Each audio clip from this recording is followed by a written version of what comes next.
lesson 10, and the title of it is Profanity. We, as Christians, look at profanity as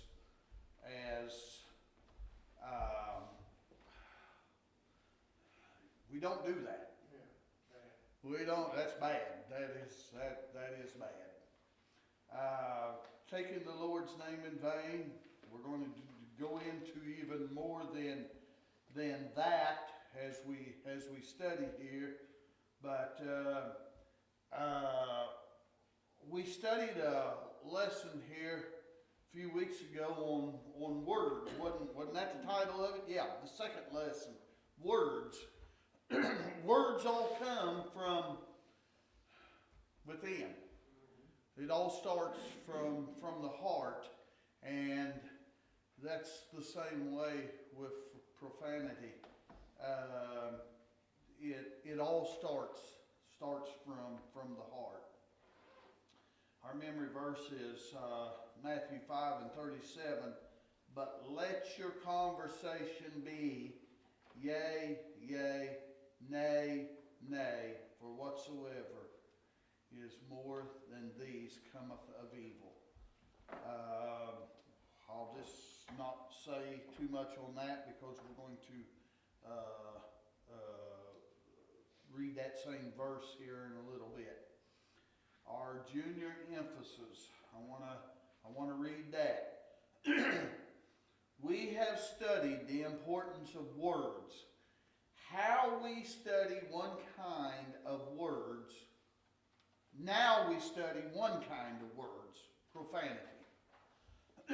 We often call it swearing, cussing. You know, there's several different meanings for it, or several different words that explain the same thing. It is wrong use of the name of God or sacred things in vain. That's what cursing and swearing is. And so it's pretty basic. It's pretty elementary to know what cursing and swearing and profanity all consists of. But let's see what the Bible has to say here. Our first verse that we study is Exodus 20:7, which is one of the 10 commandments that God gave Moses on Mount Sinai. It says, "Thou shalt not take the name of the Lord thy God in vain, for the Lord will not hold him guiltless that taketh his name in vain. Thou shalt not take the name of the Lord thy God in vain." Why? Why not? Because that's sacred. It is. God's name is sacred. There's no other God but God. That's the only God. And He's the creator of the whole world. He created everything. He created us even. And to take His name loosely like that is an abomination to Him. We must not say God's name when we are not talking about Him. Simply put. Simply put. You know, now if we're talking about God, then we call God God. But, you know, we just don't use His name just at the tip of a hat or something like that, just the top of our heads. We must not use it lightly or in fun. There's no fun in doing that. We must not say God's name in anger is another way. A lot of people, that's the first thing that comes to their mind is to use God's name in vain. We must not say any wrong thing about God is another, is something else. We must not even use his name without a worthy purpose. His name is above every other name. Amen. Every other name. You know, we can think of a lot of names, you know, but God's name is above any. It's above the earth because he's the creator of the earth. It's above the universe. You know, the universe is big and huge and tremendous, you know. But God's greater than the universe because God created the universe. And so, you know, it's very important that we reverence God's name. We must not even use his name without a worthy purpose. His name is above every other name. It means himself and all of his goodness and power is what he's talking about. No other God, Baal, Beelzebub, anything can take its place, can take God's place. No, it can't even come close to being equal to it. Nothing. We must use it very carefully and with the greatest reverence. And that's true. You know, let me back up. My little mind, it's hard to wrap around how great God really is. You know, I don't know if the human mind can really comprehend how great God is, but you know, we have to take it by faith that God is great. We know that because we are taught that in the Bible. We know that because we see the works that he has done. If we would go back and read as the Israelites was being delivered out of Egypt, and the great things that God did, and you know, that didn't take him no effort to do the 10 plagues. That was no effort on his part at all. You know, that was no effort. To part the Red Sea. Now, how could a person part the Red Sea so they could get through? There's no way. You know, and you couldn't.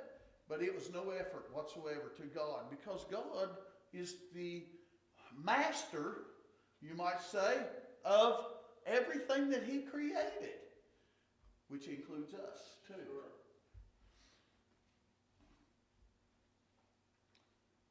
I'm going to read this sentence again. We must use it very carefully, talking about his name, and with the greatest reverence. God hears all we say. He will not hold him guiltless that takes his name in vain. One who does that is guilty before God. You know, we might get crossed up a little bit there when the way it's worded, for the Lord will not hold him guiltless that taketh his name in vain. But if we just turn that around, one who does that is guilty before God. That's pretty simply put there, isn't it? If you don't understand one, you'll surely understand the other, you know. And that's them two sentences has the same weight. You know, they equal each other out. And it goes on and says, he will be punished. And that is so true then. This is the third commandment that God gave Moses on the Mount Sinai. And if you look in your commentary along toward the end, to use his name lightly, carelessly, or angrily is an insult to the Holy One, who is far, far above all principality and power and might and dominion and every name that is named. And it gives you a scripture there, Ephesians 1:19-22.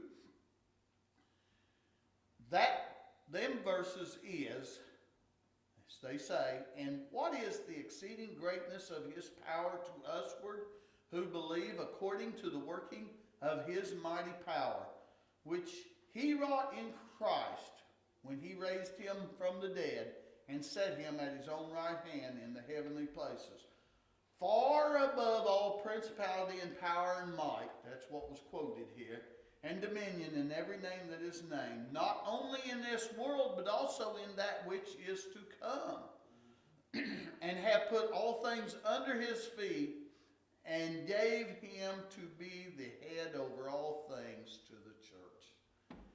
You know, God has everything in control. God, you know, sometimes we think that principalities or kingdoms kind of get out of control, you know. But you know, God has everything in control. He knows exactly what's going on. Amen. He not only knows what has happened in history, but he knows what's going to happen in the future. And you know, we can't understand that. I can't see into the future. I can look into the future and I can surmise what might happen, but a lot of times that's not true. You know, we think that this for sure is going to happen, you know, and it doesn't then. But God knows exactly what's going to happen. And so that's the reason why he is God. That is the reason why his name is God. And he, because of the all-knowing, the all-present, and all-powerful person as he is. I say person. God as he is a better word. Matthew 5:33. Again, ye have heard that it hath been said by them of old time, thou shalt not forswear thyself, but shalt perform unto the Lord thine oaths. But I say unto you, swear not at all, neither by heaven, for it is God's throne, nor by earth, for it is his footstool, neither by Jerusalem, for this is the city of the great King. Neither shalt thou swear by thy head, because thou canst not make one hair white or black. Our memory verse. But let your conversations be yea, yea, nay, nay, for whatsoever is more than these cometh of evil. We are told here in these first 3 verses or 4 verses not to swear by anything. You know, it starts out with heaven, starts out highest of all. And then it comes down to earth, it comes down to Jerusalem, it comes down to us even. Why is that? You know, oh yeah, I can understand not swearing by heaven because that's God's throne, you know. But everything that is mentioned here, God created. God created that, and Brother Bettis, can you make your hair turn black again? Well, I'd have to go to the store and get some shoe polish or right. something. But naturally, not possible. That would be bottle black then, you know. But naturally black, does not happen. It's not going to happen. It's not going to happen. You can't do it. And I said his hair. I'm talking about just one of his hairs. Still can't do it, can you? No. God, see how great God is? And you don't even have any idea how many hairs there's on your head, do you? But God knows. And some of those black ones turn white, but I have nothing to do with it. You have nothing to do with it. I don't say it didn't turn white. One day it's there. Yep. It says swear not at all. Jesus was talking about swearing or binding a promise by an oath. The old rule said not to lie about it, forswear oneself, but to take the oath as unto God. Nevertheless, Jesus had a better rule. Swear not at all. That's right. Swear not at all. If we are not to swear by God's name, may we swear by something else? That's the question. No. No. Because it's part of what God has created is the reason why. Jesus says, not at all. Not by heaven, for it is God's throne, or earth, for it is his footstool. Jerusalem is the city of the great King Jesus. May we swear by something of our own, like our head? Well, we got the answer to that a while ago, didn't we? However, is our head really our own? We cannot make one hair white or black, or red or green or anything else naturally. Now you see a lot of people running around with green hair and pink hair and all of that, but you know, that's not what we're talking about, you know. We're talking about naturally. There's nothing which does not belong to God. Everything belongs to God. If it wasn't for God, there would be a nothing out here. There would be nothing. This leaves us nothing that we may swear by. The right way to talk. I don't know what the right way to talk is. Let your conversation be yea, yea, and nay, nay. Let your talk be yes, yes, no, no. That's what that means. You know, if I say I'm going to go do something, Do it. I better do it. I better do it.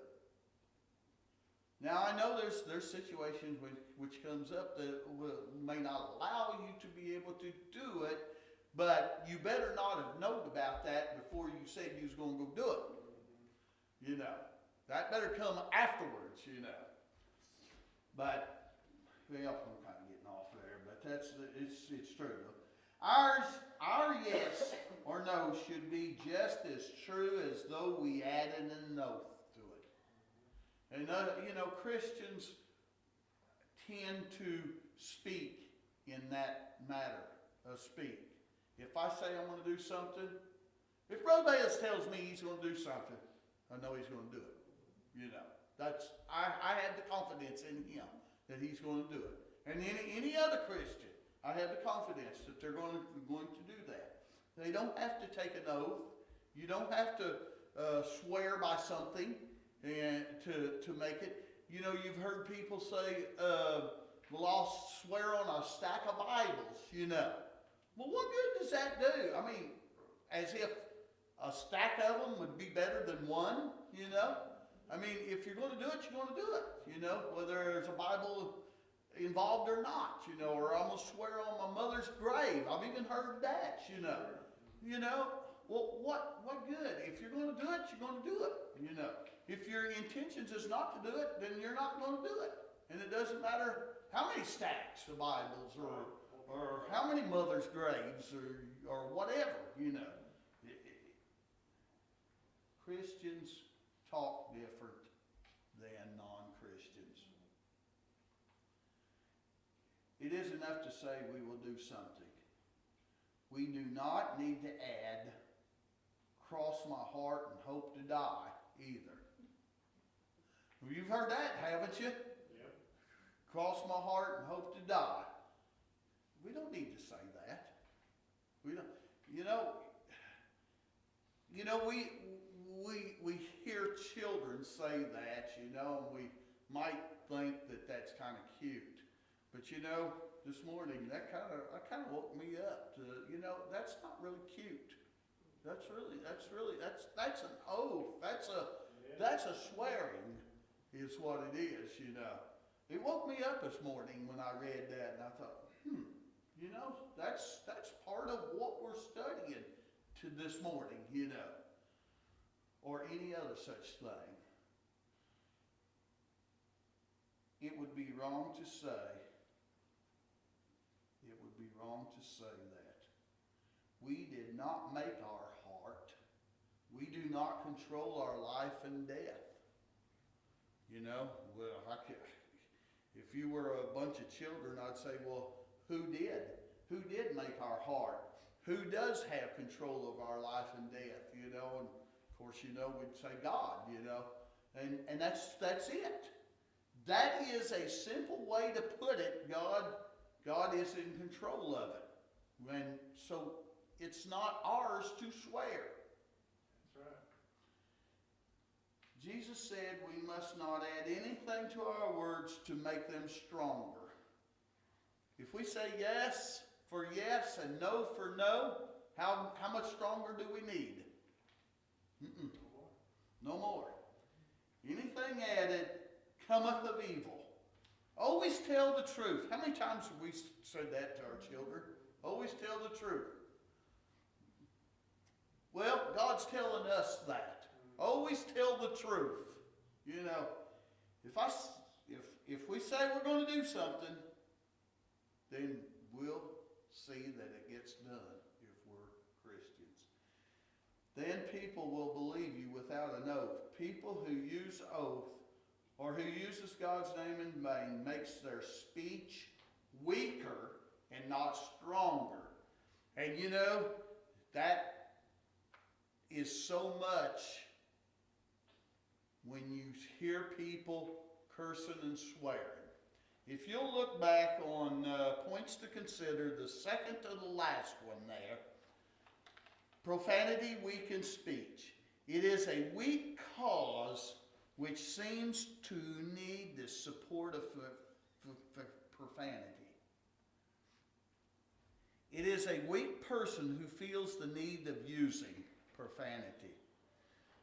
That's what he's talking about. The fact is, profanity adds no strength.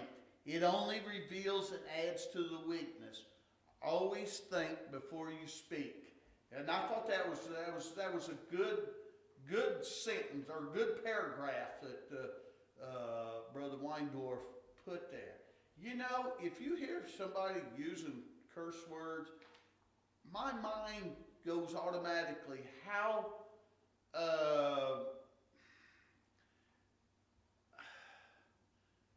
uneducated and how weak a person is if he has to use profanity.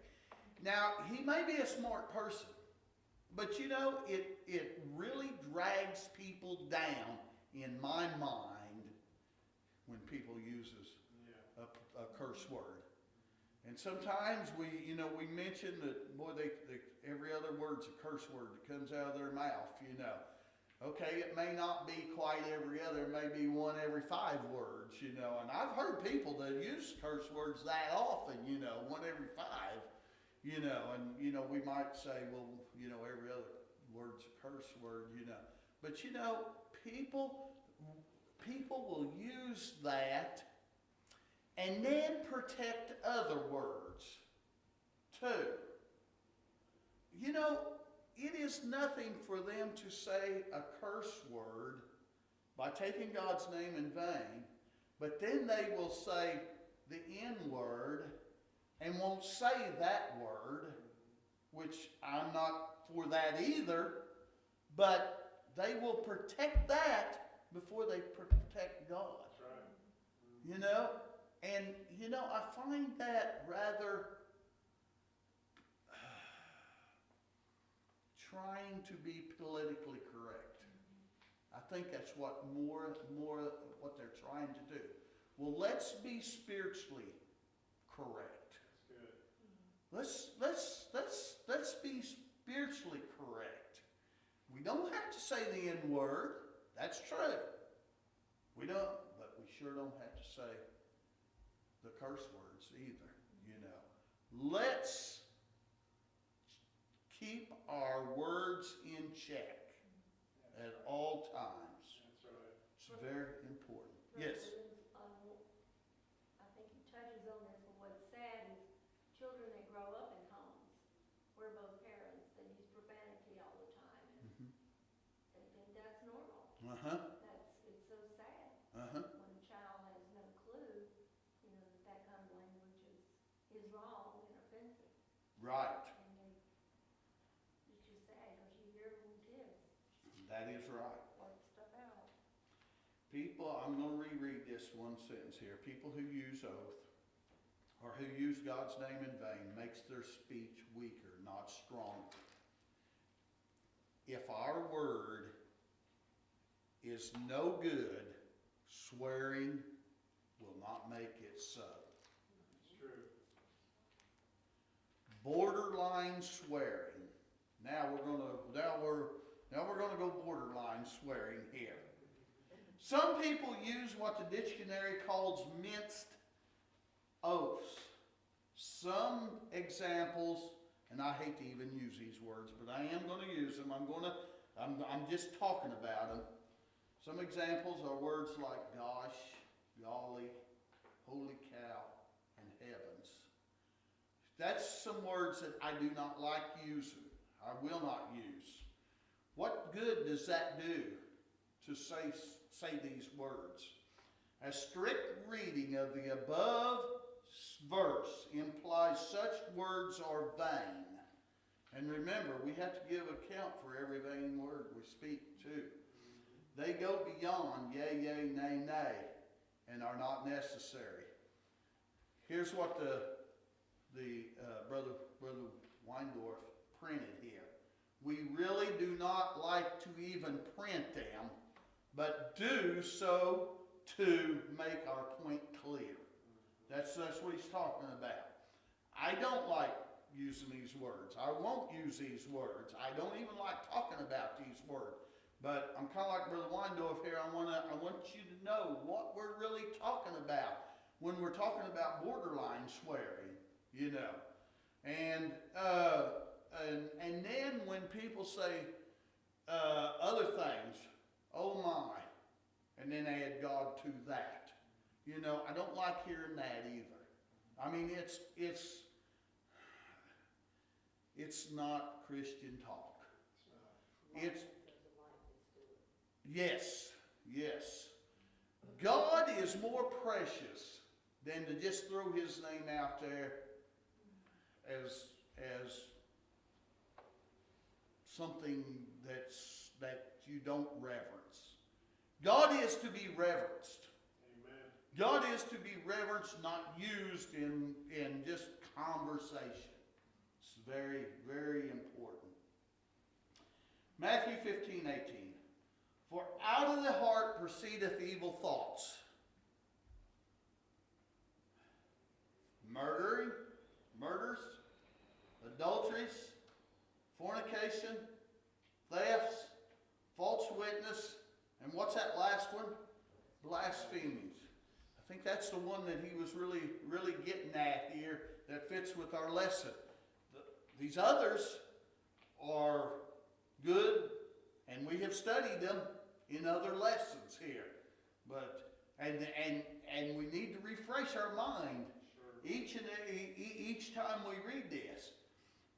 The cause of blaspheming. Out of the heart proceeds blaspheming. Out of the heart, it says, proceed evil thoughts. But it also says out of the heart proceeds blaspheming. As the same with murdering, thefts, and all these others. It all comes from the heart. What is our heart condition like? What is our heart condition? Either that one or that one. That's right. That's right. What do we call them? Either a new heart or an old heart. Either a clean heart or a dirty heart, you know. And I'm talking about the same too, you know. It's there. It's there. Which heart? And we can a lot of times tell by the conversation of people what kind of heart they have. That's true. That heart will bear what they're saying. Blasphemy comes out as words, but it begins in the heart. Blasphemy is words that dishonor God. A person who blasphemes has an evil heart. He does not love or honor God because of that evil heart. Because that heart, what did Brother Bayless say? The compass has gotten turned around, huh? It's not pointing in the way that it should be. It did at one time. And that conscience, that little arrow was picking up there, is the conscience, you know. I like that part. I like that part, what you have there. Let's look at Colossians 3 and 8. But now ye also put off all these: anger, wrath, malice, blasphemy, filthy conversation out of the mouth. I see probably there's two that really fits this lesson. That's blaspheming, that's filthy conversation. But you know, anger can lead to a bad conversation.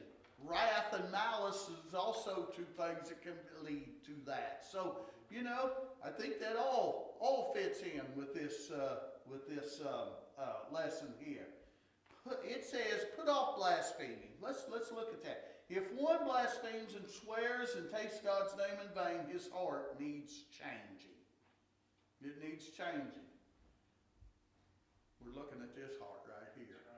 Needs to be changed to this heart, like Brother Bayless said. His heart needs changing. And it's not a transplant, but it's Jesus coming into your heart, getting rid of those sins, washing those sins away. That's what he's talking about. Paul wrote this to people who had been sinners. They had put off anger, blasphemy, filthy conversation, dirty words. They put them off by repenting and asking God to save them. Jesus' blood washes sins from hearts. Whether it's your heart, my heart, this person's heart, that person's heart. Amen. He does the same for everyone. Jesus Christ must cleanse the heart of sin, and we must use our willpower to destroy the habit outwardly in accord with inward purity. You know, God will change our hearts, but you know, we have to change the habit then. You know. That's right. You know, we're the ones that got ourselves into that habit, so we have to change our habit. And God will help us, even at that. You know, He changes our heart, and you know, that's that. You know, when we're first saved, we just feel so good, and we're ready to serve Jesus forever. You know, that's our intention. Serve Jesus forever. But then, you know, temptations come, and habits were formed, and habits are kind of hard to break, and you know, and we get going, and we don't want to fall into that rut. You know, we still want to serve Jesus forever. That's our mindset. That's what our mindset needs to be set on, is to serve Jesus forever. Saved people do not take God's name in vain. Saved people set their affections on things above, and that happens to be in Colossians 3 and 2. It's just a little bit above this verse that I just got through reading. Set your affections on things above, not on things on the earth. You know, God made the earth. God made it for man to enjoy. But you know, we're not to set our affections here, because we're just pilgrims passing through. That's right. We're just passing through here. And again, we don't swear by earth, because earth's not ours. Again, we're just pilgrims passing through. We're just using it for the time being. It's going to be temporary itself. It's going to be temporary. It's going to be destroyed. You know, if we go before earth goes, or before the end of time, there's going to be another generation that's going to come up and use this earth. You know, and a generation after them, and a generation after them, if God tarries long enough. You know, we wasn't the first generation to enjoy earth. Adam was the first generation, and then his children enjoyed it, and their children, And so there's been many a generation that has enjoyed the earth, but yet, we can't swear by it because it's not ours. That's right.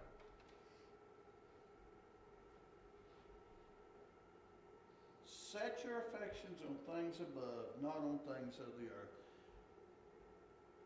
Things above, godly things, heaven,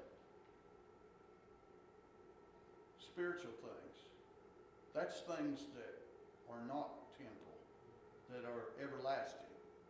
Earthly things are the things that are temporal, like Brother Bayless mentioned, spoke up and said, they're temporal. And, why set your affections on things that are going to be destroyed sooner or later? James 3:10. Out of the same mouth proceedeth blessing and cursing. My brother, these things ought not so to be. Let me read verses 11 and 12. Doth a fountain send forth at the same time, same place, sweet water and bitter? Can the fig tree, my brethren, bear olive berries? Either a vine figs, so can no fountain both yield salt water and fresh. He's talking here out of the same mouth proceed blessing and cursing. That can happen. It's like the example that he brought there. It's either going to be blessing or cursing. That's what it's going to be. If it comes out blessing and cursing out of the mouth, one will be true and the other one won't. One will be true, the other will be fake, is what it'll be. So, God has given us a mouth to be able to glorify Him. Has given us a mouth to say what we mean and to mean what we say. God is very strenuous on that. He wants us, and like our memory verse says, He wants what we say to be what we say, and be what we mean too. I like this next verse here, Psalms 29:2. Give unto the Lord the glory due His name. Worship the Lord in the beauty of holiness. That verse right there is, if we will follow that verse right there, we won't have any trouble with all these other verses that we have just studied of belittling God through our conversation. If we give the Lord the glory that is due Him. It all, like I said, it all proceeds out of the heart. All of it proceeds out of the heart.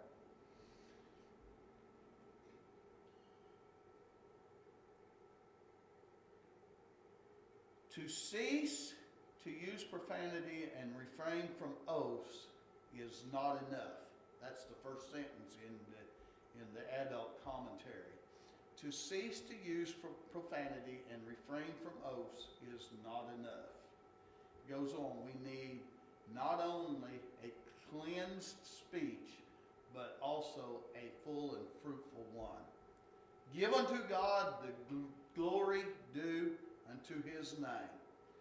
The right use of God's name, when one is saved, he wants to use God's name in right ways.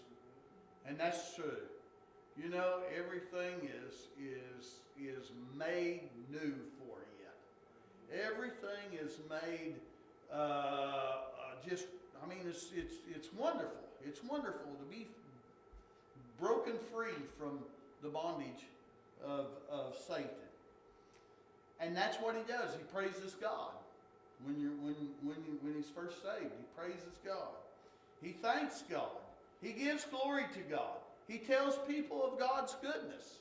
You know, that's the first thing you do is, why don't everybody get saved? You know, if they could only experience what I've experienced, that's what everybody would want to be saved.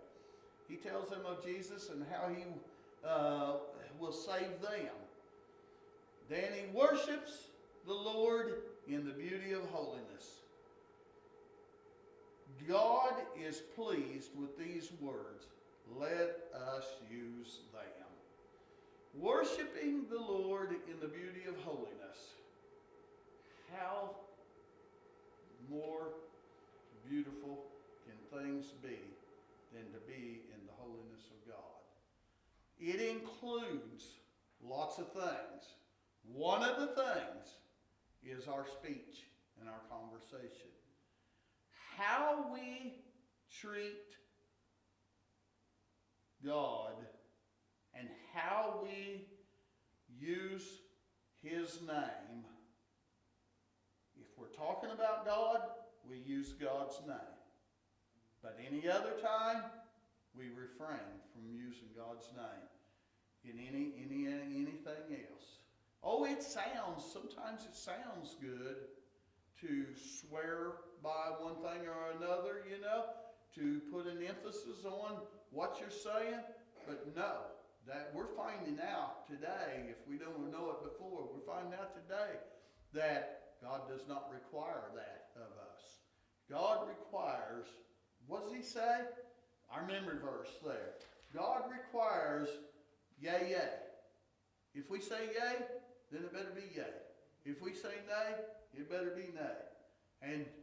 And what does it say? For whatsoever is more than these cometh of evil. So, you know, God is very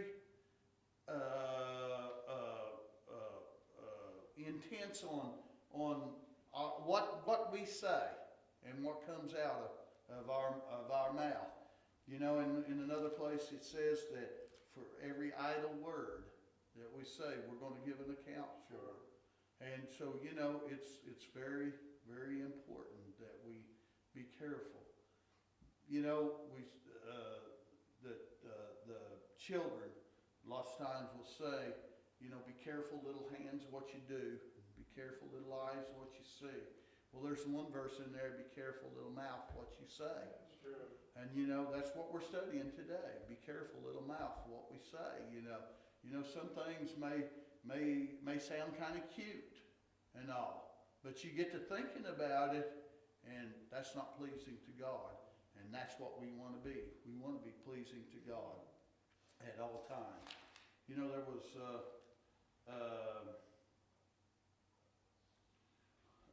there's a question here in the junior book. It says, "What do oaths do to speech?"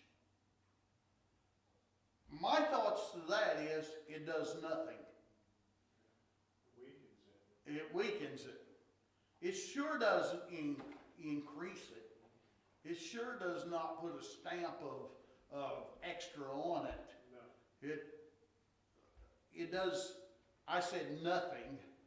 Brother Bayless's answer is, I would say, more true than mine, that it weakens it.